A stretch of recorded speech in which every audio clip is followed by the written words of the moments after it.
Right, good afternoon, everybody. For those of you who don't know me, my name's Matt Brown. I'm the new Chief Scientific Officer for Genomics England. I want to welcome you all to this episode of our monthly Genomics England Research Seminar Series.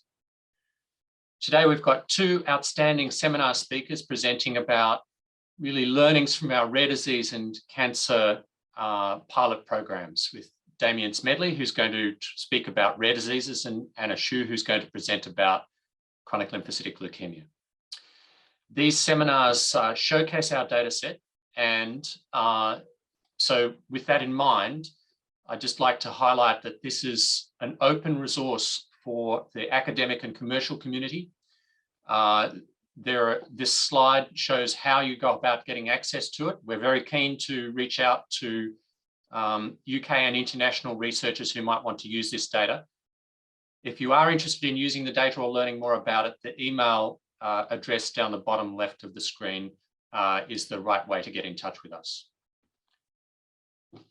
Within these presentations, you're going to see that that GEL is particularly keen to report the patient experience and the patient impact of our research. So if you have any relevant stories about the impact of GEL-related initiatives on patients and public, then please do get in touch with us. If you are interested in presenting in a future seminar, again, the email address at the bottom is the one to approach. And similarly, if you're planning on publishing research involving Genomics England data. As I mentioned at the beginning, it's a monthly seminar series. We won't be having a seminar on Christmas Day, you'll be pleased to know. But instead, we'll be pausing till the day before Australia Day, the next most important day in the year for Australians. And at that day, we'll be having presentations from Andrew Wilkie and from, I'm going to make a mess of pronouncing this, but Stefan Marciniak and Fiona Copeland. I look forward to you joining us for that seminar. The seminars are recorded. GEL has quite a few interesting things for the genomics community that you might get some value out of looking at or listening to. We have our research portal, which presents the ongoing research projects involving GSIPs. We have a Twitter feed. These seminars themselves are available to download through the Genomics England YouTube channel. And finally, we have a Genomics England podcast series hosted by our very colourful CEO, Chris Wigley, and an array of hopefully equally colourful guests. So with that in mind, I'm moving to the presentations themselves. So our two presenters today are Damian Smedley and Anna Schuh. I'll introduce Anna prior to the second presentation. For the first presentation, I'll introduce Damian, who leads the computational genomics team at Queen Mary University, London. He's ex-GEL, having served as the Director of Genomic Interpretation at GEL from 2016 to 2018, and most importantly, led the analysis of the impact of the 100,000 Genomes Project pilot on rare disease diagnosis in healthcare, about which he's going to present today. So just the last thing to highlight is that we will be taking questions after Damian's presentation. The Q&A box down the bottom of the screen is the preferred way of doing that, and then we'll moderate questions as part of the webinar. If you want to ask a question specifically at the end of the presentation, raise your hand, and if we get a chance, we'll introduce you. With that, enough of me, over to you, Damian. Okay, thanks a lot, Matt.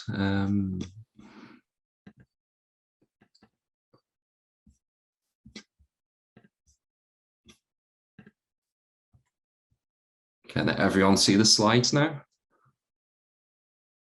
Yes, they're visible, Damian. Okay, brilliant. Okay, thanks very much for the introduction. So as Matt said, I was at Genomics England for quite a few years, and a large amount of this work was performed during my time at Genomics England, but a lot of GSIP members were involved in this particular project as well, as you'll see as I go along. And what I'm really going to be talking about is this paper that recently came out 2 weeks ago in New England Journal of Medicine, and it really describes the impact of the 100,000 Genomes Project, particularly the rare disease component on the healthcare. And you'll see from the title at the moment, it just describes the pilot of the first 4,660 participants. But many of the findings are actually kind of replicated when you look at the main program as well, and you'll see it's labeled as a preliminary report. So there is a plan to kind of update this paper with the full findings at some point. And there's going to be a number of key messages that I'll sort of come to as I sort of go through the talk and sort of illustrate. Just trying to move, yeah. So as I sort of go through, I'll sort of show you how effective the Genomics England panel and phenotype-based pipeline was, but how we also needed the research environment and the GSIP to gather many additional diagnoses. I hope to sort of, in the paper, that we sort of show that whole genome sequencing is the best sort of genetics test that's out there at the moment, and probably for the foreseeable future. And finally, sort of ending on how the UK is really leading the way in embedding whole genome sequencing and diagnostics in the healthcare system.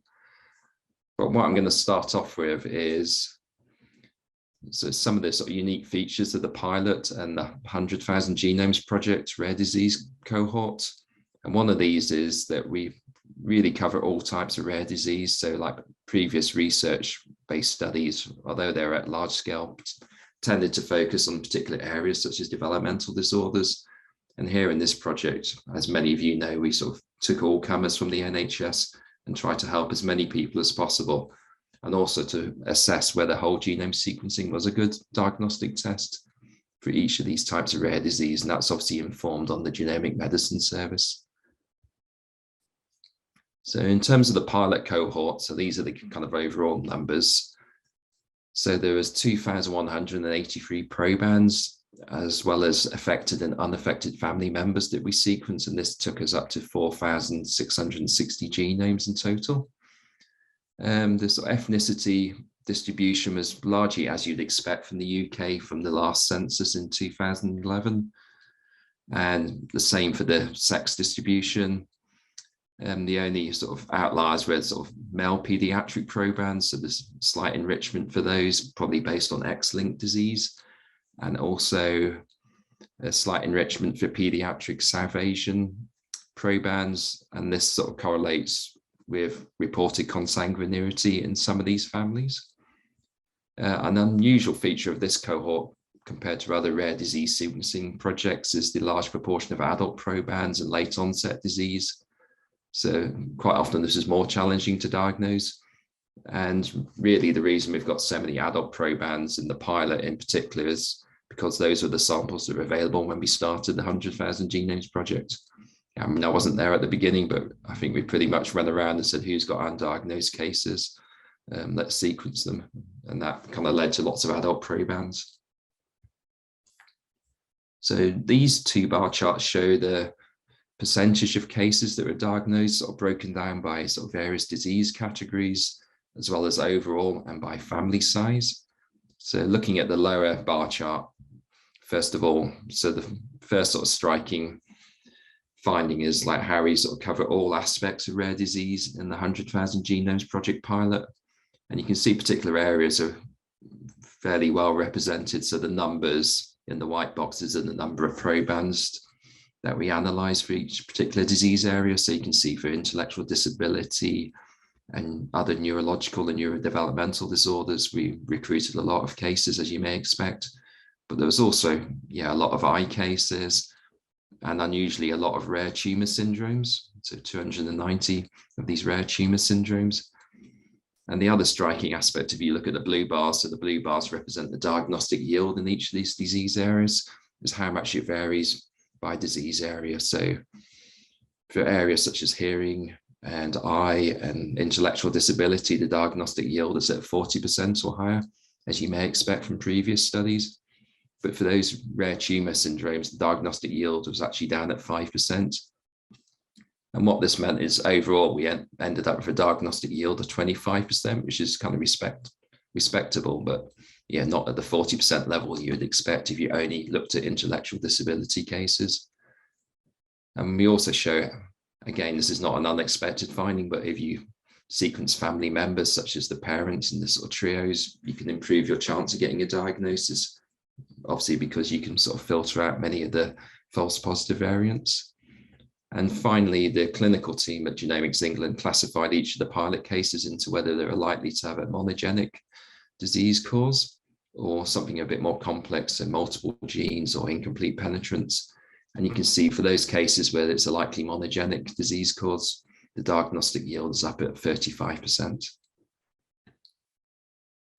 And then moving on to the actual Genomics England automated pipeline. So I'm sure many of you are kind of aware that we do this panel-based and also a phenotype-based pipeline at Genomics England, and then deliver the candidate variants back to the genomic medicine centres.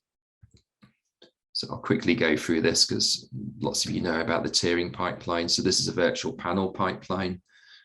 We sort of run it on the patient VCF files, and we're looking for rare protein altering variants that segregate and follow the expected mode of inheritance.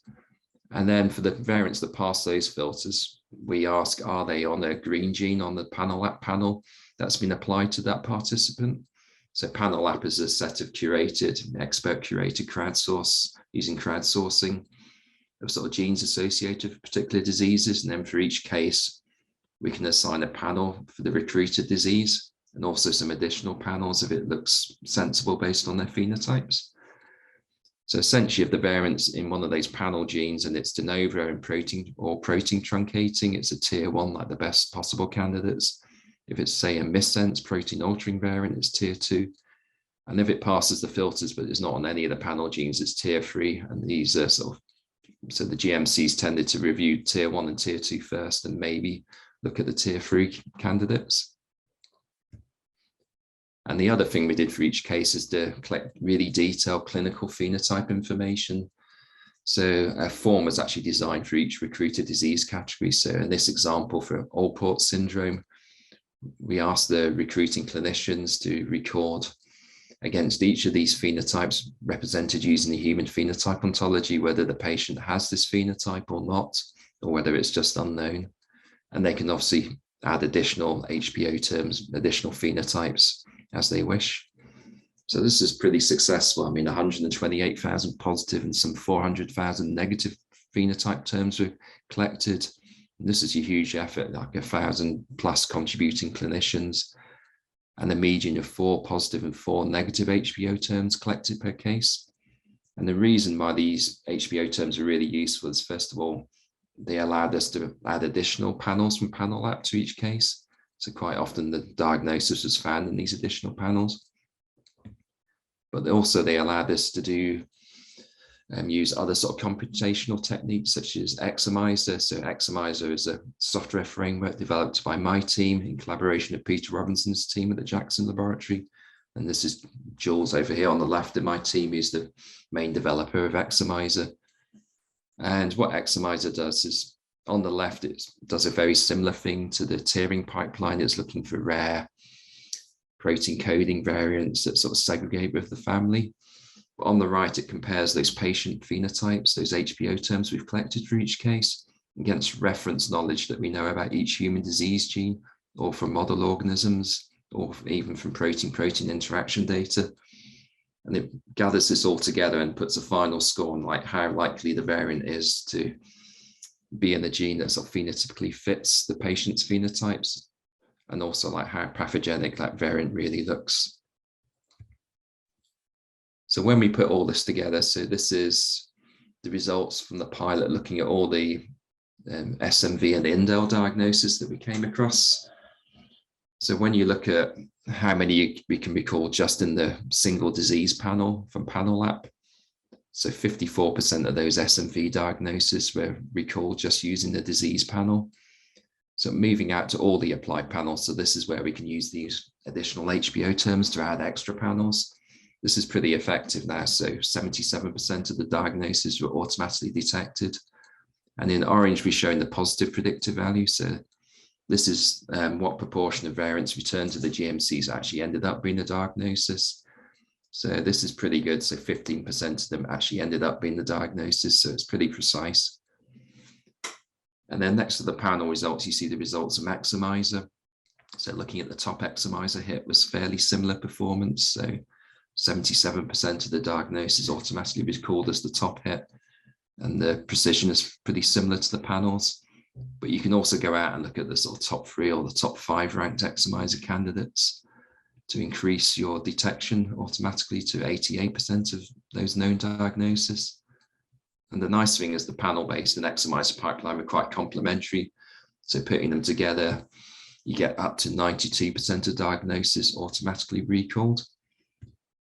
And where we sort of missed a diagnosis, it's largely because the variants are filtered out by the tiering pipeline or by Examizer because they were non-coding, or they were called by platypus as low quality, so they weren't marked as pass quality, or they had a particularly sort of common minor allele frequency in Nomad, for example. And then there was a few sort of handful that sort of ranked outside the top 5 in Examizer. So if you looked further, you might find them. So sort of overall, that automated approach was pretty effective. But as you'll see, it didn't find all the diagnosis, and it was really important to have the research environment and the GSIP researchers working together on the genomic and clinical data to find the additional diagnosis. So, I mean, I think for this audience, I don't really need to go into how the research environment works. Like most of you are in there doing your research now. But I'll sort of move into like what this actually sort of enabled for the pilot project in the paper. So 58% of the overall diagnosis that reported in the New England Journal paper come from the tiering pipeline. So these are tier 1 and tier 2 variants that are coding in affected genes in the applied panels.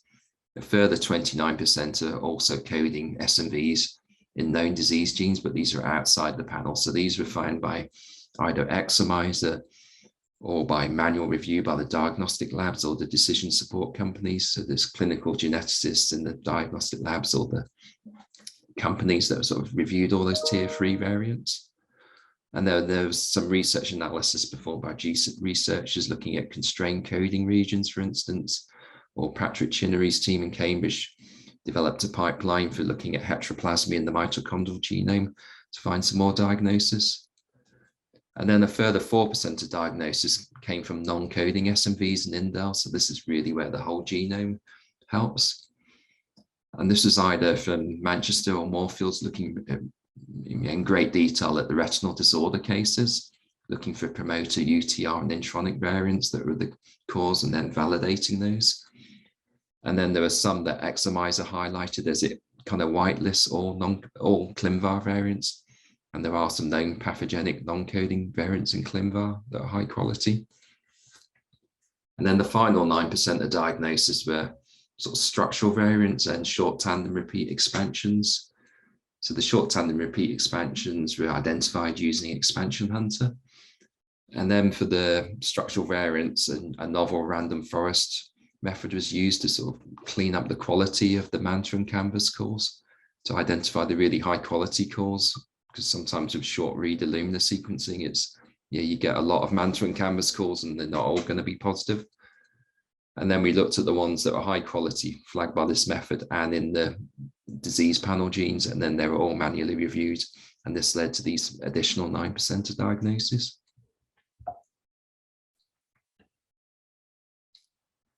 And then finally, we also tried to do some novel gene discovery using the whole scale of the 100,000 Genomes Project. So this pipeline was built by Valentina in my team with help from Letizia, who's based at UCL and jointly supervised by myself. And this used this sort of gene burden approach. Will probably be the subject of a sort of future seminar, so I won't go into too much detail. But essentially what we're looking for is enrichment of rare predicted damaging segregating variants that are either loss of function in blue or in constrained coding regions in red or de novo in green, for example. And we're looking for enrichment of these variants in genes in cases versus controls. So in this example, we'd be looking for enrichment in the hereditary ataxia cases versus controls, which would be all the non-neurological families. And the points marked in circles are the sort of known disease genes that are associated with hereditary ataxia that we managed to recover. So you can see we can recall SPG7, for instance, and STUB1 that are known HA genes, but also managed to recall some novel potential candidates such as UCHL1.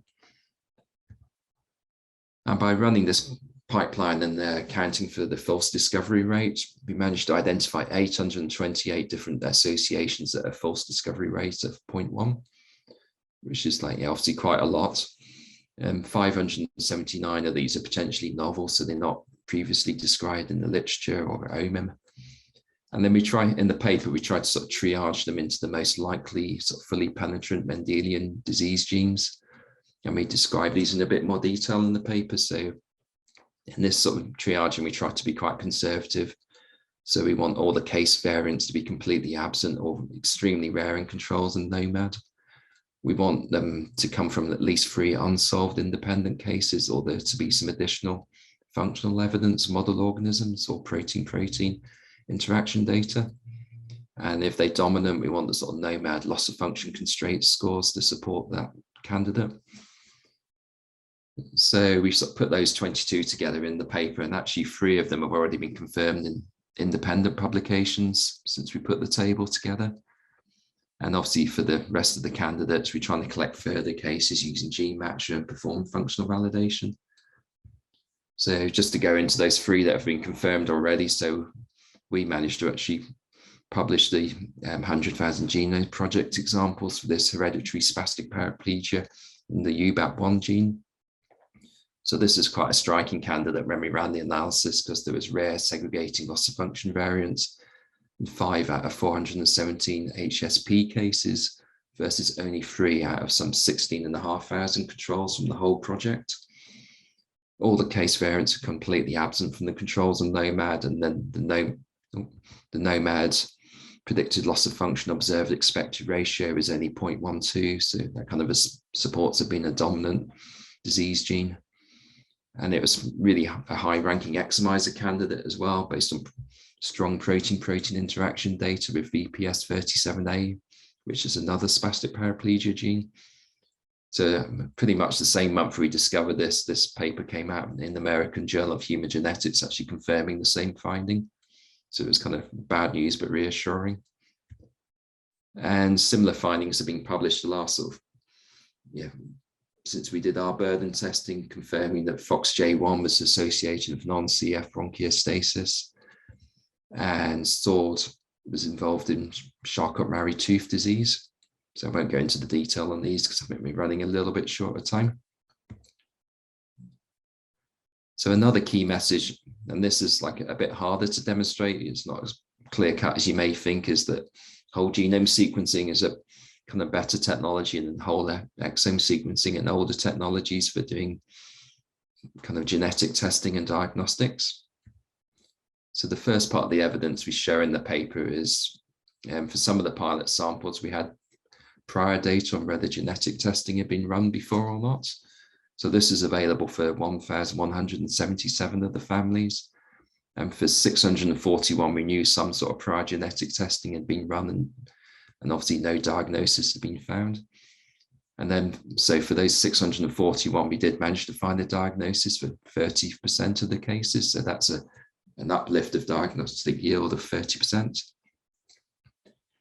And in terms of what that sort of previous testing was, as you'd imagine, given that when this project started was in 2013, 2014, for many of these cases, it had been single gene targeted testing or whole panel testing, gene panel testing, but 16 of them had actually had a whole exome test that was found to be negative, and the whole genome had obviously found a diagnosis in some 37% of those. And actually the sort of diagnostic yield was pretty similar around this sort of 30% level, which is quite surprising, whether they'd had prior genetic testing or not. So you may have sort of thought if they'd had prior testing, they'd have been a bit more tricky to diagnose, but there's probably some other confounding factors going on here. And the other sort of story in the paper is for 13% of the diagnosis, whole genome sequencing was probably the most suitable technology to detect the diagnosis compared to whole exome or other technologies. So these are obviously like the non-coding diagnoses. The mitochondrial genome diagnosis of some of the older whole exome kits, for instance, didn't cover this. And then for looking at short tandem repeats and structural variants, particularly where the breakpoints in the non-coding space, it can be much more useful to have a whole genome sequence. And then there was a further 2% of diagnosis involving coding variants that were actually in regions of low coverage by exome sequencing.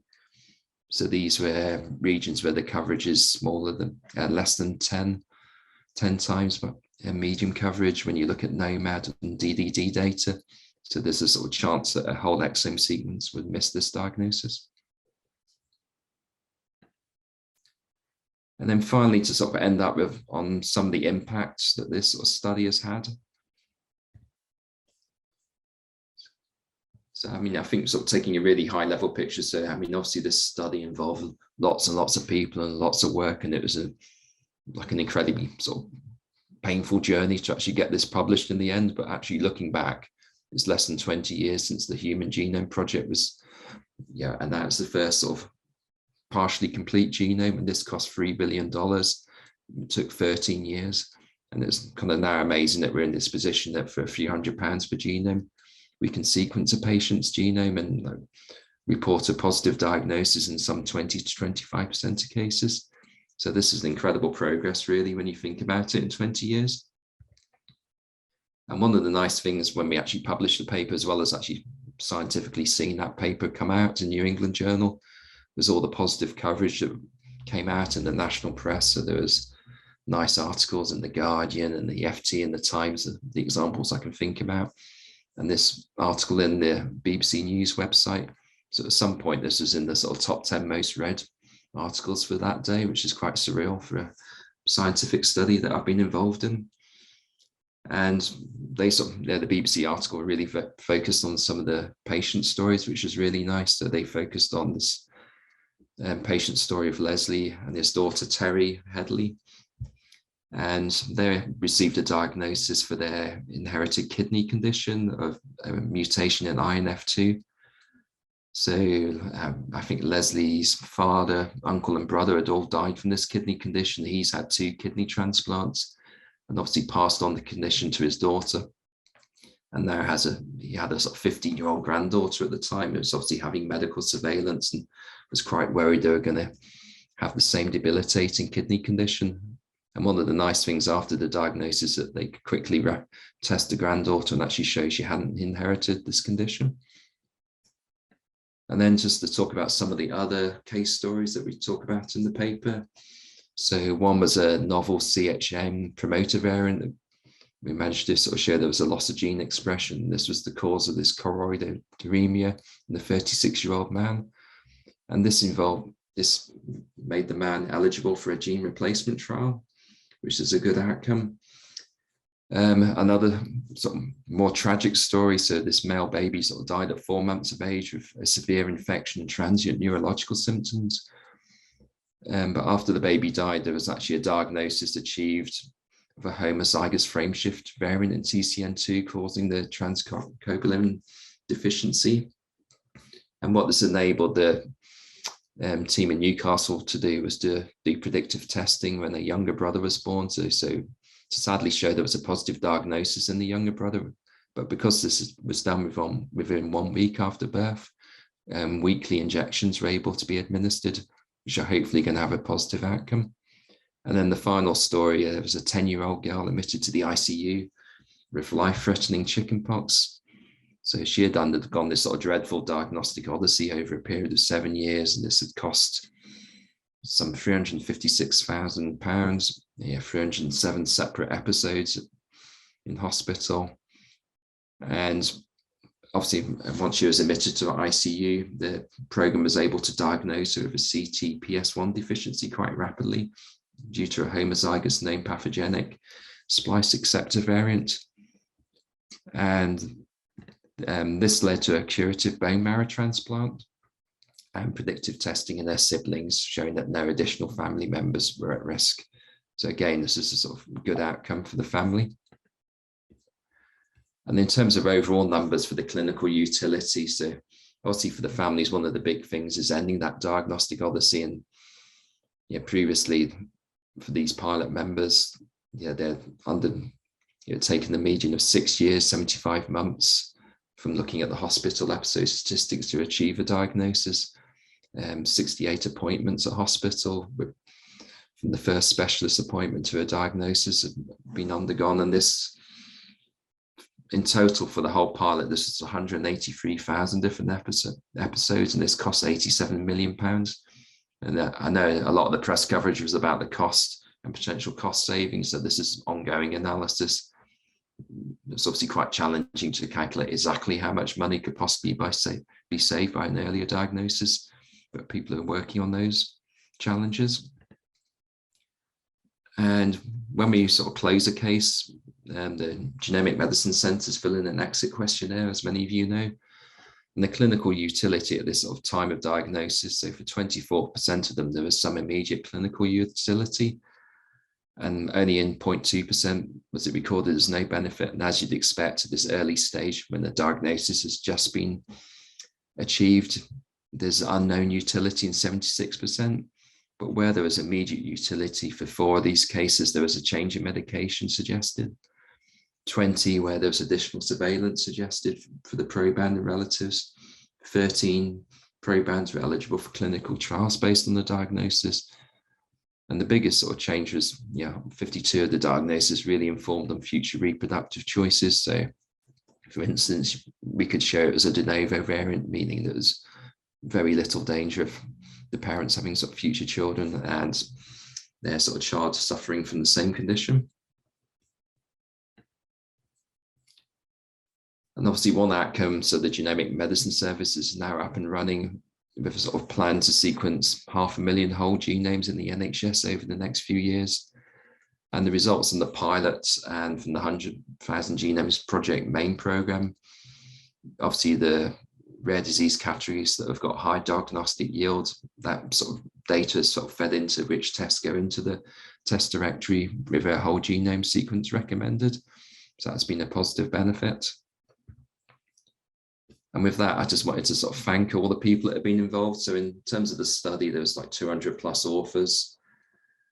So I can't really sort of thank them all by sort of name, but obviously we want to thank the patients and their families, all the NHS England staff, there's colleagues at Genomics England, UK Biobank and Illumina, in the interpretation companies and all the GSIP members. But in particularly, my joint contributing authors on this study who were like critical to sort of bring this to fruition. So Catherine, Antonio, Ellen, Ellie, Giorgio, Richard, Tom, Augusto, and particularly Mark Caulfield at Genomics England. Then Valentina and Ariana at QMUL. So Ariana was at GL previously. Then Jamie Ellingford and Gavin Arno at Manchester and Moorfields, who really led the analysis on the retinal cases for the non-coding and structural variants. And Yana at NHNN, who really sort of helped Ariana identify this positive structural variant diagnosis. And finally, Howell, who's moved from UCL to Cardiff, who did the constrained coding region analysis, amongst others. And lastly, the most important sort of thanks goes out to the sort of patient and the families without which none of this work would have been possible. And with that, I think I'm done and I can take questions. Thanks very much, Damian. So just to remind everybody to use the Q&A slot down the bottom to ask questions. There are a couple in the chat box, but I'm going to take host's privilege and ask a few questions first, if I can, Damian. Okay, sure. So look, clearly one of the key questions here is the comparison of whole exome sequencing versus whole genome sequencing. And it appears from the tiered approach that you've taken to analysis that it's really biasing it in a manner which meant that non-coding variation wouldn't have really turned up unless it was actually a previously reported variant. And with, I guess, the non-coding region of the genome actually being largely unexplored for most monogenic diseases, do you think that the approach you took actually might have actually underplayed the benefit of whole genomes where they might actually ultimately get to? Yeah, I mean, undoubtedly, because, we found 4% of diagnosis as non-coding, which is quite impressive, but I suspect there's a lot more because we've only really sort of touched the surface of it. I mean, we looked for known pathogenic, and for the retinal cases, Jamie and Gavin did a great job of really looking in depth, but there's new algorithms to try. So that was my next question, was where do you think we should go to actually improve the performance there and make the most utility out of the genomes? Yeah, because you've probably heard Mark Caulfield talk about this pan-rare disease project that's sort of coming, where we really want to reanalyze with all the GSIP members all the unsolved cases. So one of the there's things like Splice AI looking for cryptic splice variants, which we want to run and obviously run on all the unsolved cases, and then intersect with transcriptomic analysis, try and validate as many as possible. So I think that was what was missing in this paper the most, is we didn't have transcriptomics on all the samples, which would have enabled us to sort of validate a lot more cryptic splice variants, for instance. Right, excellent. So this actually brings into some of the questions that are being asked in the chat. So one is from Mahmoud Fassad, asking about reanalysis and what proportion of variants do you think that there have been significant advances in the analytic pipelines now that might benefit this? I guess in relation to that, how often do you think we actually ought to be reanalyzing? Yeah, so in the paper, the results I showed in that bar chart for this sort of tiering performance, that was based on a reanalysis done in 2020, where we kind of sort of pseudo did the reanalysis to sort of see if there was new disease genes on the panels. And that certainly showed quite a big uplift and made a case that, I mean, I would always argue reanalysis is like the lowest hanging fruit, really, if you want to improve the diagnostic yield. These things don't take too long to run. It's more the logistics of doing the MDT, right, and feeding the results back and getting a clinician to sort of validate things. And absolutely. But I mean, definitely every 6 months would seem to have quite a big positive benefit if we could do it. But I know the logistics of doing it. I think the gel analysis team will kill you if you ever suggest that, David. So we won't be doing that. Next question from Anonymous, who's generally a very frequent and excellent questioner, asks about the impact on the panel app. So you actually touched on that, didn't you? That it did actually change content of panel app. Yes, I think some of the early days we sort of realized we wanted to do a better job at applying extra panels. So when we first started, there was very much this idea there's a recruited disease, there's going to be a panel for that disease, and there'd just be a single panel. And then as we went along, we sort of developed more and more sophisticated methods to add additional panels based on the phenotypes. But the other thing is, when we get a tier 3 diagnosis, so like in the gene that's outside the panel app team do review those and go, oh, should we actually add that to the panel? Is there some new evidence now for it? Right. Okay, good. Yeah. I'm going to ask a question about diversity aspect. So you mentioned at the beginning that the demographics roughly matched the, I guess, UK continental ancestry demographic. Do you think that, did you see any effect of ethnicity on success rates? Did you have any lessons about what additional information we might need, noting that GEL is actually, of course, just being funded for a major diversity push? Did this give us any teachings about what we needed to do to improve performance across different ancestry groups? I mean, I think interestingly, we never really ran that analysis, mainly because I think we're worried about so many confounding factors, because I mean, some of the populations had consanguinity, which actually makes it much more likely you're going to get a diagnosis and it's going to be intellectual disability. And I mean, I think for the whole 100,000 Genomes project, we should probably do that analysis now. We've got enough data, and it'd be interesting to see, do we get a lower diagnostic yield for some populations? Okay, excellent. So also related to diversity, I guess, a question about whether the genomics medicine program next phase is going to involve the devolved nations. Ooh, I don't think that's a question for me, probably. I don't know. Look, I'd say that's an ongoing discussion, Jeremy, and GEL certainly, at least in the cancer one, I know we're in pretty productive discussions about ensuring that we do engage the devolved nations in that one. So I think that may be the best answer that we can give on that one at this point. Okay, so then there's a couple of technical questions about why random forests were chosen as the machine learning approach rather than other approaches. And then can you answer that one? This wasn't particularly my work. I mean, probably need sort of Jana and Ariana. I think they did test a few other methods, but this random forest method already existed. Someone at Genomics England had visited and collaborated and shown it was effective, essentially. It's probably fair to say that that's a rapidly moving centre, and that as part of the reanalysis, that's may well be one of the things that changes. The Eve tool for variant classification, recently published in Nature. Oh, Your experience with it? it rings a bell. I'm like having a sort of senior moment. I'm trying to remember which one it was. Something I need more information. Very good. All right. Okay, so what do you think actually are the main lessons from it about where we go from here to improve the diagnostic rate out of the genomes that were performed? Yeah, I mean, I think there's a number of areas. So, like I say, the reanalysis, looking for sort of coding SNVs and known disease genes. Yeah, like re-looking at all the Examizer results, rerunning the panel analysis. That's the sort of low-hanging fruit, and I think that will get us a big uplift.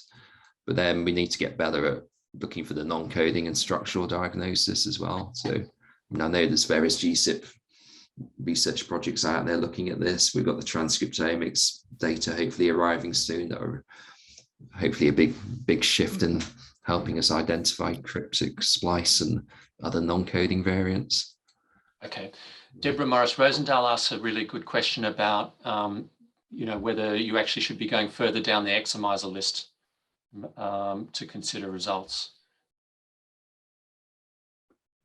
So you mean instead of looking at the top 3 or the... Yes, exactly. Yeah, so this is like so this is the rank. So, I mean, it starts to sort of plateau out after sort of the top 3. Definitely you'll get more diagnosis if you look at 5. You'll get even more if you look at the top 10, but there's always this sort of playoff that, in the labs, people don't have time to review sort of 10 candidate variants.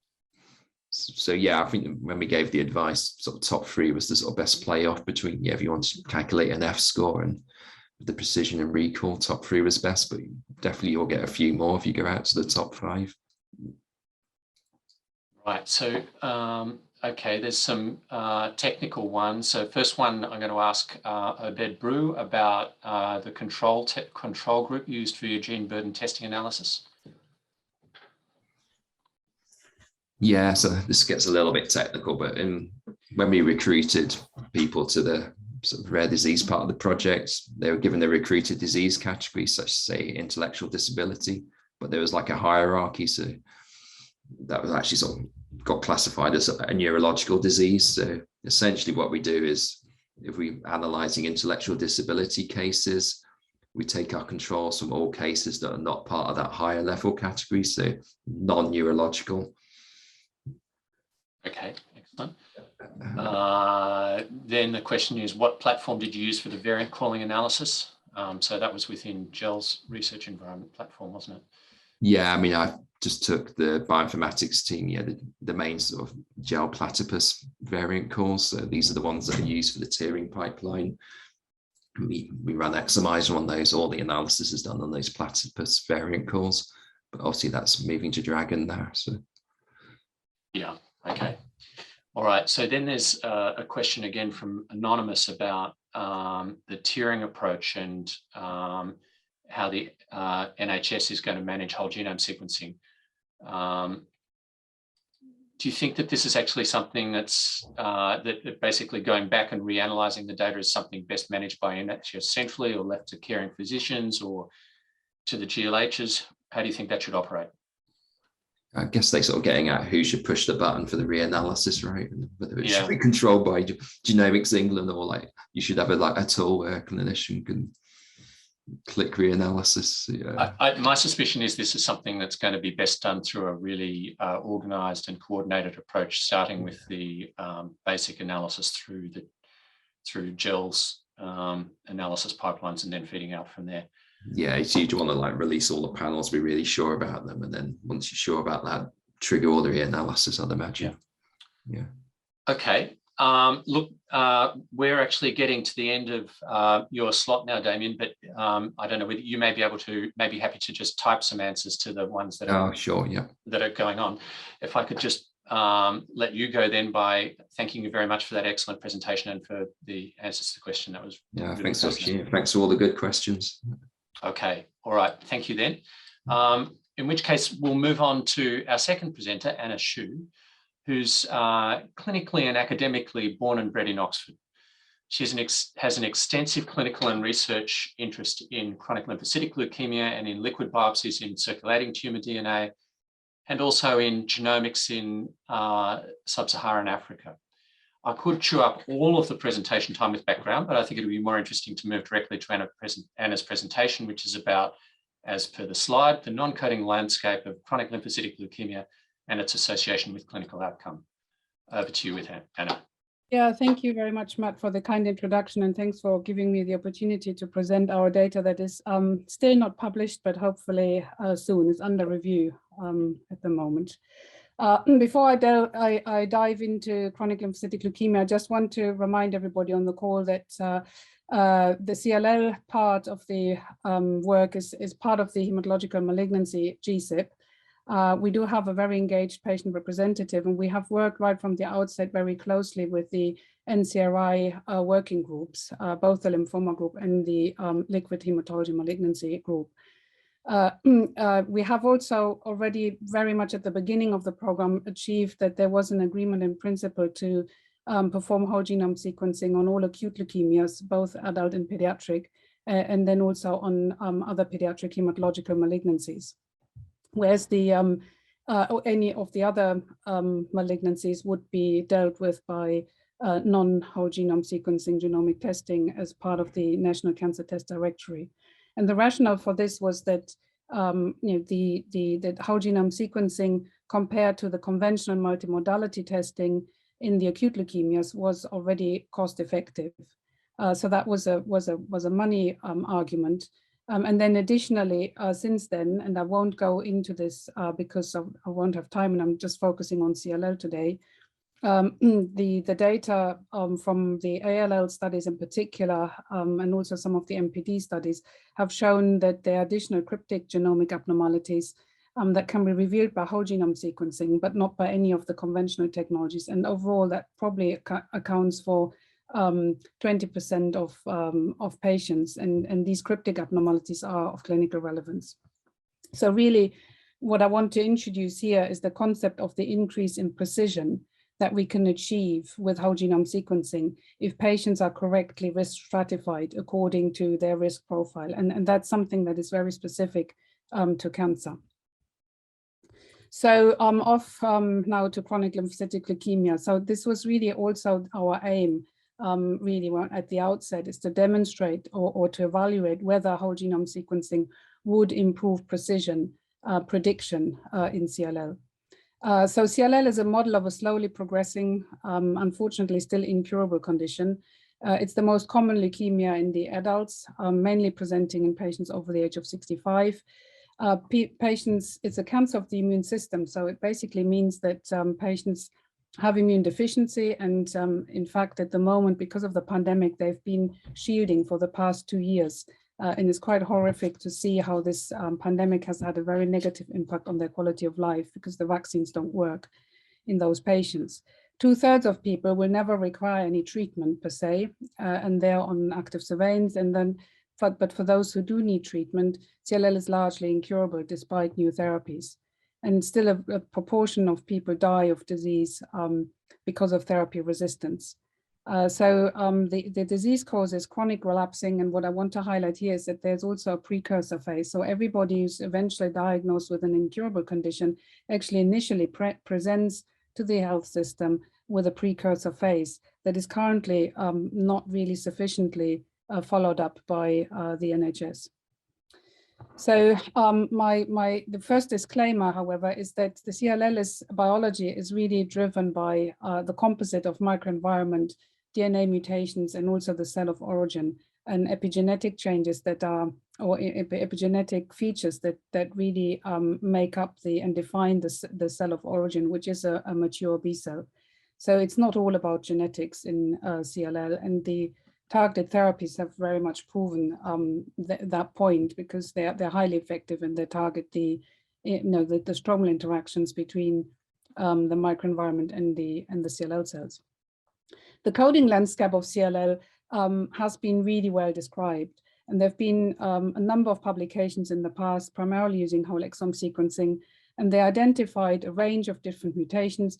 Most of them occurred really in the minority of patients with CLL. The most frequent mutations were reported, coding mutations were reported in SF3B1, followed by ATM, TP53.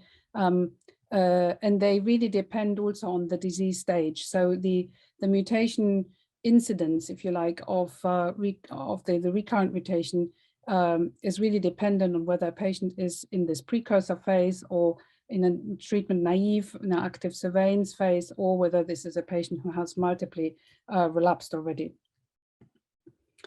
However, despite the fact that we know so much about the coding landscape, only 2 abnormalities, i.e. mutation in TP53 and then the immunoglobulin hypermutation status, which is essentially the analogy or non-analogy of the immunoglobulin status with the germline immunoglobulin sequence. Those 2 features have retained prognostic significance in the area of targeted therapies, and they should really be tested in every patient before each line of treatment because they define how we are going to treat CLL patients. But as you can see from the Kaplan-Meier curves, the prediction of whether people respond or don't respond to certain types of treatments are very much still not very precise. Apart from whole exome sequencing, actually very few studies have investigated CLL genomes using whole genome sequencing. In fact, that slide is a few years old now and hasn't really changed. The majority of the studies so far have focused on patients who'd never received any treatment. In fact, they're focused on the precursor condition of CLL and very early stage CLL. They never included patients within clinical studies. So the clinical outcome data, one could say, might not be as robust in those patients. And so there was a lack of integrated analyses and also lack of actually non-coding analyses in these papers, despite the fact that they used whole genome sequencing. So what we decided at the very beginning of the Genomics England program was that we would essentially analyze patients by whole genome sequencing who had been already recruited into national clinical studies that were run through the NCRI network. And so we focused primarily on patients in frontline. These are patients who are in need of treatment, but they've never had any treatment. And they were recruited at the time in 2014 through to 2017 into 4 different studies: Admire, Arctic, Rialto, and Flare. So the big ones in orange there.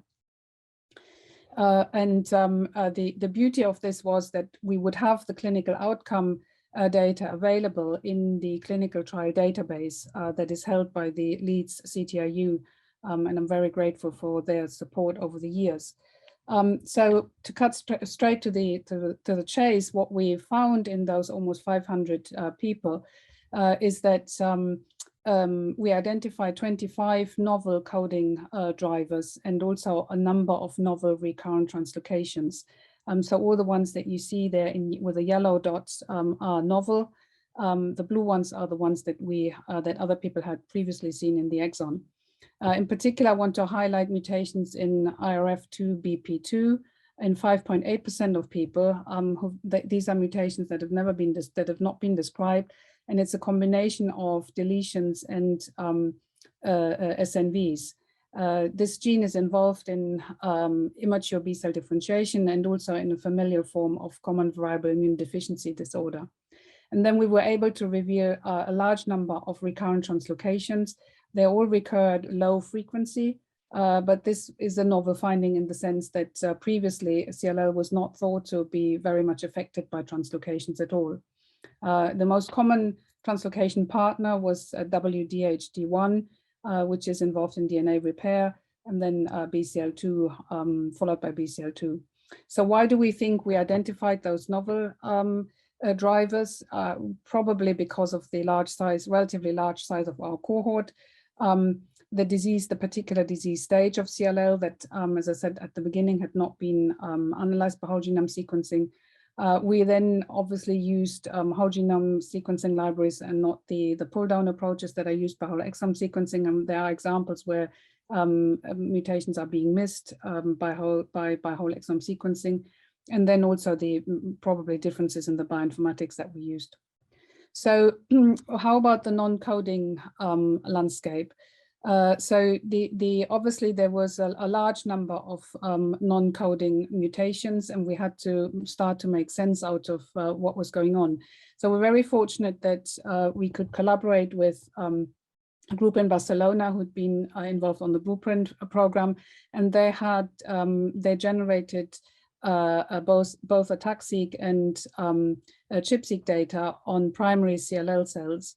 And so using these additional data sets, we were able to annotate the non-coding regions and define them as either being functional or likely non-functional non-coding regions. So we actually applied very stringent filters at that point. We then linked these non-coding regions to target genes, again, using a variety of different methodology, both RNA-seq and then ATAC-seq and also some Hi-C data. And then we used two different ways of identifying significantly mutated non-coding regions, both by using something called mute hotspot and then also by our own algorithms that essentially looked at regions of contagious. And as you can see at the far right hand here, that the 5', 3', and promoter and enhancer regions that were defined in this way have a lower mutation frequency that is more similar to the one found in the exon compared to the intronic mutation frequency. And that really suggests that the regions that we identified have got some form of functional significance. So drilling more into the details then, as I said, there was a huge number in red dots there, of novel findings within the UTRs, the enhancer and the promoter regions.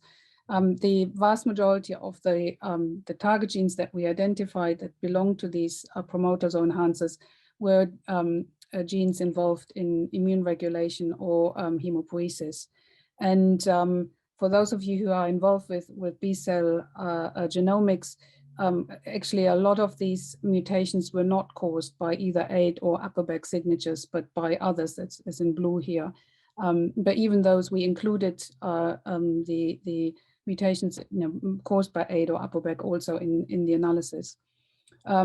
It's interesting to say that we identified a number of mutations that actually created new binding sites. And this analysis is still ongoing. We are currently working with Jim Hughes and James Davis at the WIM here in Oxford on running specific algorithms to identify much more precisely the new transcription factor binding sites. But just as an example, we were able to identify new binding sites for E2F5, that is a regulator of the immune system, and is already known to be an upregulated transcription factor in CLL. And then this transcription factor binds to the promoter of PDE4B, which again is an anti-apoptotic protein that's been previously reported in CLL. So in total, we, as I said already, we identify a huge number of recurrent mutations or regions that are recurrently affected by mutations in the non-coding space. Those with known target genes have already gone across. There was also quite a few with unknown, so far unknown target genes. And I think that's really an opportunity for further research, really. So we then, after looking at the non-coding mutations, we then looked at the global genome-wide lesions, and that's a different type of analysis that you can really only do precisely if you have whole genome sequencing data. So we looked at very many different genome-wide measures, 270 to be precise, but just want to highlight a few that people are aware of, things like telomere length, genomic complexity, the total mutational burden, both around in the coding space, but also in the non-coding space, and then the mutational signatures that have been described by Alexandrov. We then integrated copy number alteration and structural variants with the SNVs and indels. And as you can see on the left-hand side, the upper panel basically just shows the mutation frequency in our cohort for SNVs and indels, whereas below you see the integration, and you can see that the mutation frequency actually changes quite significantly, which effectively means that genes that were previously thought to be not play a limited role in CLL have now become major players, in particular BERG3 and ATM. The telomere length, you can see is, as you see, the telomere length also associated with specific subtypes of CLL, in particular with ATM and TP53 pathways, where the telomere length of the patients was very much shortened compared to unmutated, to patients who did not have mutations in either TP53 or ATM. And then when we did univariate and multivariate analyses across those single abnormalities, whether they are deletions or mutations, or the telomere lengths, and or anything else that we looked at, all the 270 different measures, some of them came up with being of prognostic value. But of course, as you can imagine, it's not really good to look at just a single abnormality, because you have lots of different abnormalities and they might all interact with each other. So it's a complex mess, cancer. So as a first attempt to start to understand this a little bit better, we performed digital karyotyping using unsupervised clustering to refine the conventional genomic complexity analysis. So there's a lot of data in CLL that suggests that if you have a complex karyotypic abnormalities, that we can only reveal really by a complicated test using cultured LPS-stimulated lymphocytes. When these complexities exist, to be precise, over 4 of them per patient, then that's associated with really poor outcome and resistance to therapy and a very poor overall survival. So we wanted to recapitulate this using whole genome sequencing, or even improve on this, because the cutoff of over 5 copy numbers alteration seemed a little bit arbitrary. So what this analysis showed is essentially that there's a subgroup of patients, the subgroup 7 and 8, that are depicted here in the purple and in the black, that have a very a poor outcome, and that actually over 50% of them would be missed, just by performing TP53 analysis, and 30% of them would be missed by conventional genomic complexity analysis. So this gave us a first insight into how this high-risk group of patients could be, first of all, further classified into ultra-high risk and high risk, according to either presence or absence of this genomic complexity, but also at the same time, really to increase the precision of identifying patients who are at high risk of chemotherapy resistance and poor overall survival. And that's really just illustrated here with the Kaplan-Meier curves. So we then went on to thinking about this whole integration a little bit further. So rather than just integrating the structure variants and the copy number alterations, we thought why don't we integrate all the 270 and different variables, and see whether by doing so we can identify genomic subgroups that would be of prognostic and predictive significance. And so we used a methodology called non-negative matrix factorization to do exactly this. And it's a methodology that is primarily used in facial recognition softwares these days. So this is essentially what we did. So this is a subset of the different variables. We then linked this to the progression-free survival data that we had from the clinical trials to come up with different genomic subgroups. And so this is the data as it is at the moment. And what you essentially can see is that rather than having just two kind of fundamental groups of CLL, the ones that have immunoglobulin mutated, that are hypermutated, unmutated in the immunoglobulin locus, and the ones that are hypermutated, you end up with 5 different subgroups. And the plots basically show the proportional representation of the contribution of each feature to the overall signature. So not all patients have to carry all features, and also not in the same proportion, but they're assigned to the closest group. What this means is, for example, if you have got a like the subgroup number 1 here, a dominant feature is TP53, but it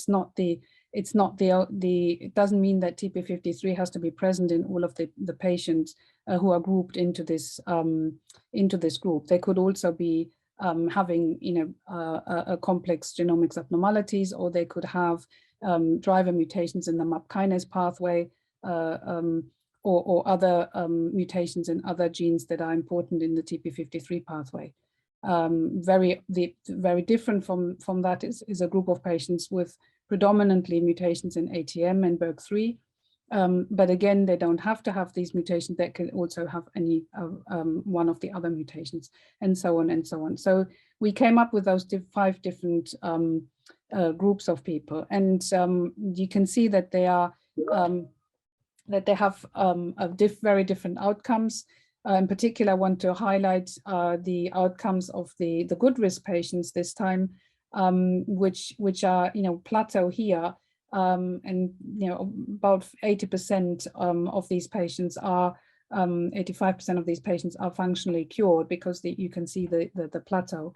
And what that really means is that rather than using just the standard testing immunoglobulin analysis that might identify that 50% of patients with a hypermutated immunoglobulin status are cured, we can now increase that prediction to about 80–85% with using whole genome sequencing and the non-negative matrix factorization.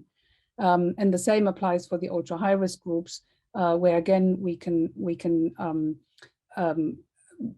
reclassify some patients according to the genomic complexity profile. So when we wanted to understand really, how much of a difference whole genome sequencing would make compared to the best theoretical conventional testing, and so we used we basically said, okay, all the patients, we pretend that all the patients have the 4-color fish done. We're looking for specific deletions on top of the deletions in 17p, and we're also looking at all the coding features by whole exome sequencing.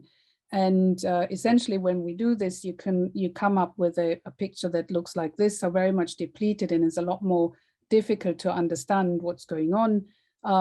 Although some prediction, of course, is possible, but it doesn't look as granular and as precise as the prediction that comes from whole genome sequencing. And the ROC curves, of course, give you an area under the curve that is not much better than 65% really, but with the exception of the ATM BERG3 subgroup, where there doesn't seem to be much difference between the conventional testing and the whole genome sequencing. And so overall, when we counted up the numbers, the whole genome sequencing led to increased precision by either classifying or reclassifying patients in 57 out of the 243 patients where we had PFS data available. So, the question is really, now, what's next? Is it worth doing whole genome sequencing for patients with CLL? Obviously, that remains ultimately a decision for the NHS commissioners. But the current testing, we believe, that is only based on single gene testing, misclassifies 25% of our patients, and so that is something that as responsible clinicians, I think, and also the payers, we need to be aware of. And it's very similar to what I said at the outset, which is ALL and AML. The whole genome sequencing identifies cryptic abnormalities in about 20% of patients. So it is all about precision, and if you like, a little bit about fine-tuning, but that is really, really important, because the 20–25% makes the difference between ultimately a clinical trial to stop because of futility, or for it to become a success. So in conclusion, and then I have another couple of slides as an outlook, just to warn you. So comprehensive whole genome sequencing of a relatively large series of CLL patients in need of treatment identifies both novel coding drivers, recurrent translocations, and a very large number of non-coding candidate drivers. The functional validation of this is ongoing. We're doing very limited work, but hopefully sufficient work to satisfy the reviewers. But there's probably another 20 years worth of work that could be done on this topic. I think many of them could become potential drug targets. That needs to be much further investigated. But importantly for me as a clinician, whole genome sequencing derived genomic subgroups allows much more precise risk stratification by identifying both ultra high risk groups with complex digital karyotype, a more precise prediction of the hypermutated patients who achieve a plateau after treatment and are functionally cured, and that's really important for people to know. And also it actually allows to properly classify patients who can either not be classified or be called standard risk, and also it reclassifies patients into the right groups. I'm also proud to say that we have now in the second year already, we're using the CLL pilot data to support the Oxford Master in Precision Cancer Medicine. So all our students, of which they are from across the world, 6 continents, are able to log into our pilot data and learn how to analyze one of the chromosomes. So where is this all going? So in the absence of having whole genome sequencing available for patients with CLL in the NHS, we are hopeful, or we are really keen that at least we can use whole genome sequencing for risk stratification of the patients who will be going into our new frontline study with the NCRI. It's the ARRAY study. That study really aims at eradicating CLL. We're using a very innovative targeted therapies and MRD as a primary endpoint. So it's a very clever clinical trial design. About 800 patients will go into the study. We really need them to be genomically characterized. But at the moment, we are relying on a little bit of FISH and TP53 analysis, which is clearly not satisfying. And then secondly, we have a big program, again, running through the NCRI, and many centers across the UK are involved with this, in identifying and establishing the predictive score to identify people who have got this pre-malignant phase of CLL at risk of progression to CLL, because this will be a very small proportion of patients. But if we can treat those patients, identify those patients and then treat them earlier, then there is hope that we would actually cure and eradicate CLL in this way. And secondly, of course, we can reassure all the people who are currently being followed up or have followed up in the NHS for this pre-malignant condition, be able to tell them that they don't really have to worry. And this study was designed, with the help of our patient representatives who had launched a watch and worry campaign to really raise awareness of this huge problem of people with immune cancers, especially in the current pandemic, and that they really need to be reassured or treated earlier. So we'll be using, in order to, one of the pillars really of this risk score will be the NNF analysis that I've just shown you, but applied to a slightly different clinical question. Okay, so I stop here, but not without acknowledging primarily all the patients who've participated in this program and who have had a lot of patience with us in getting this data to the states where it is now. And then clearly I didn't do any of this work, so this was primarily done by 3 of my postdocs in the lab, Pauline Robb, Kate Ridout, and Dimitris Vavoulis, and then many other people in my group. Obviously, my precious CLL collaborators, in particular Iñaki Zubero from Barcelona, and Richard Houlston and his team at the ICR, Peter Hillman and the lead CTIU, without whom this would have never happened, and also Andy Pettit and Melanie Oates, who have been looking after the UK CLL Biobank, where all the samples came from. And particular thanks also to Mark Hofield, who's been very supportive and a great a couple of years over the years. So thank you very much. I'm happy to take any questions. Okay, thank you very much, Anna. There was a lot in that talk for us to digest and dissect. Just to remind people, questions in the Q&A box down the bottom, and we'll also go to chat. I'm going to start actually directly with a question from Ted Rees, an interesting one.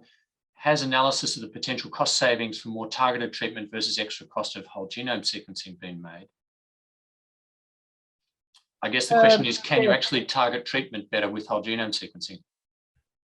Yeah, I mean, certainly. I mean, that's what we've, that analysis hasn't been done, but, you know, just the simple, simply comparing the conventional testing with the whole genome, as the price of the whole genome is coming down, is similar to what we've already experienced with ALL and AML treatment. Actually, the difference will not be that big anymore. And clearly, when it comes to, in particular, the annotation of patients going into clinical studies, an awful amount of money is currently paid by pharma to do conventional testing that is very incomplete, and that doesn't really help you, and it's not future-proof to come up with, you know, biomarkers that, you know, you might not have thought of, you know, if you're just doing the conventional testing and the very targeted testing.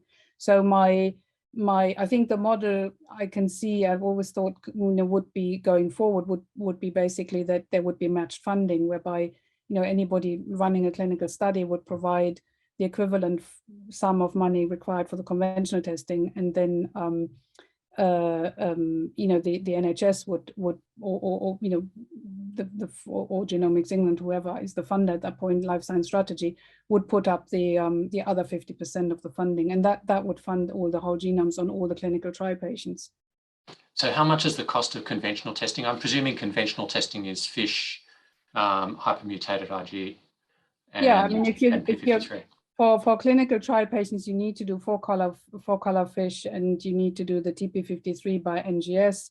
And then you need to do the immunoglobulin status analysis, which, by the way, is only performed in 2 or 3 centers across the UK labs, because it's not, you know, it's quite time consuming if you're doing it conventionally. So overall, this is, you know, in the order of £1,200. Okay, so already more expensive. 1,500 if you're applying the same cost that I have got in my mind from AML and ALL. Already significantly more than the lab cost anyway of a whole genome sequence. Yeah, absolutely. So that is why, yeah, and then that's why I'm kind of bringing it up here as well. Yes, okay, fair enough. I mean, it was striking that you've obviously had a challenge getting industry to take this up. We know that nearly half of all cancer trials nowadays have molecular profiling done as part of it, and yet it's been a challenge for you in CLL. Why do you think that's the case? No, I don't think it's a challenge. I think, you know, what I'm saying is that there should be much funding. It's not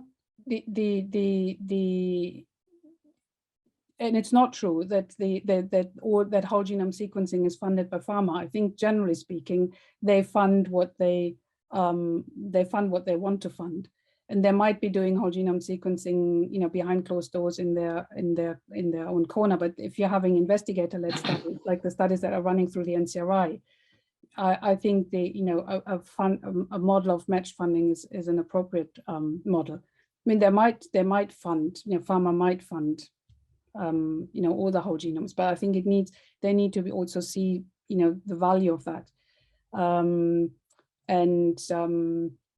So yeah, so I think the main message here is that it is, I think, in everybody's interest that we have got the genome-wide information, and that we're capturing this right from the onset, rather than doing targeted sequencing and single gene sequencing.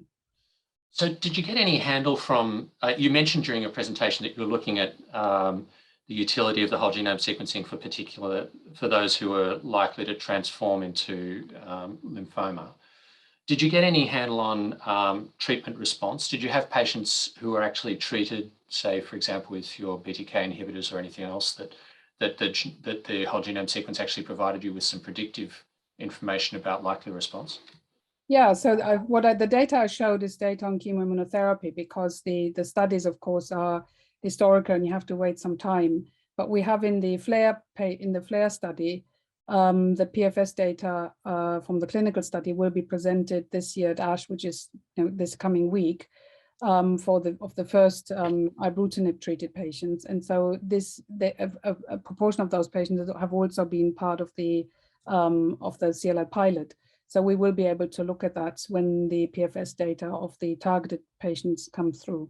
But on the chemoimmunotherapy patients already, we see that we can improve the prediction, as I showed, from normally 50% of patients who are cured to knowing that 80% of those particular patients are cured with chemoimmunotherapy. And we're expecting that it'll be very similar for the targeted therapies.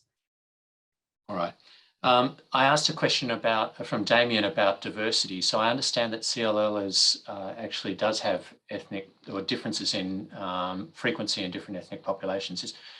To what extent is that just due to aging of relative ages of the populations? And did you have any ability to compare different ethnic groups within the study that you've done?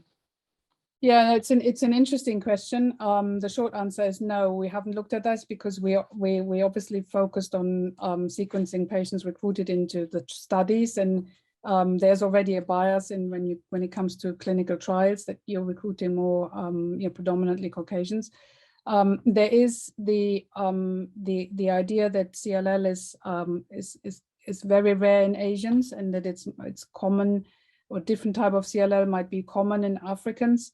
I think to a large extent this is a bias of non-diagnosis.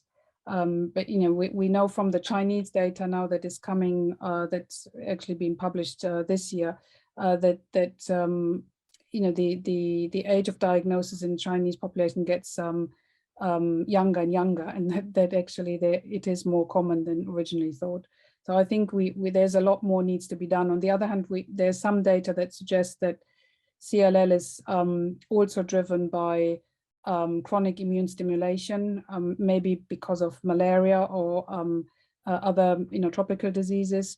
And clearly the stereotyping and the B cell receptor epitopes are different in CLL of Africans compared to those of Caucasians. So there seems to be some factors playing a role that might explain different incidents. Right. So you highlighted the fact that you might be able to use this data as something to identify new therapeutic targets from. I'm wondering, were you actually able to, if you'd looked retrospectively at it, would you have picked the current therapeutic approaches from the data that you actually had? That's a very interesting question. I think what I would say is that I would never pick chemotherapy to treat CLL. Okay. because you have despite the fact, of course, there's this small group of people who are cured, functionally cured, we're giving chemo, and we can identify those quite precisely. But for the other group of people, there is across the genome various mutations and various signs, including also mutational signatures, that would suggest that DNA damage response is really affected in CLL. So I would shy away from chemotherapy. We have very effective therapies of CLL. They're not curative. They are all working on the interaction with the microenvironment. So that's what I said at the beginning, is that it's not all about mutations. But clearly we are also recognizing, after we've had this enthusiasm of having these wonderful new targeted therapies, we realize actually you have to give them all the time. If you stop them, patient relapse quite soon. And at the end of the day, their patients are still not cured. So there has to be, I think eventually there has to be some form of genetically driven problem that we need to tackle. Okay. So there's a question from Suniyat Rahman, who's asking about functional validation of your genomically predicted non-coding of your non-coding variants, and whether your models predicted the consequences that you got from your more in silico approaches, I guess. Yeah, so we are, I mean, this is like 20 years of work. We are basically in the process of generating both RNA-seq and ATAC-seq data that is paired. So essentially looking in exactly those same patients with those mutations, whether there is an impact of the non-coding mutations just on DNA accessibility and then on gene expression. And I know that that's the very first step in a very long process. We've planned some functional experiments in heterologous cells as well. Yeah, everything else will be lots more work. And it's been, I have to say, quite difficult to get funding for such fundamental fundamental work in CLL. Okay. People like working on pancreatic cancer. Well, it probably, like you could argue that pancreatic cancer is an important one to target. There's a significant unmet need there. Yes. Of course, we all think that our own disease is the most important one to work on, and I could definitely give you a lengthy argument why ankylosing spondylitis should have all of the money spent on it. All right, so I'm good. We're running out of questions from the Q&A, but one more from me. So you've done a baseline sequence in a group of patients who often live for quite a while with just slowly accumulating disease. Is there a purpose in resequencing to look at, or a value in resequencing to look at accumulation of variants? Does that provide any additional prognostic assistance? Yeah, in fact, that's already done, but we haven't included this in this initial analysis. So we have had, we've been, as part of the clinical studies, we are also collecting samples at relapse. And so I think in about 70 patients, we have had relapse samples that have been sequenced. That's certainly, something that is interesting. But in terms of the initial prediction and outcome prediction, the analysis at the time point when patients actually need the treatment for the first time is probably the most relevant one. Okay, all right. Anna, thank you very much for the excellent presentation and for your comprehensive answers to those questions. So with that, I'll sign off. Thank you very much, audience, for your active participation there. Just to remind you that we don't have a presentation in in December, but we do have one on January the 25th, which I'm sure will be an absolutely fascinating seminar as well. Just on our last slide, just to put up again the different resources that GEL puts out that you might find of interest. And if you want to go back through this particular seminar, that's also available up on the YouTube channel. So with that, we'll close proceedings and thank our two presenters again for an excellent afternoon of presentations. Thank you.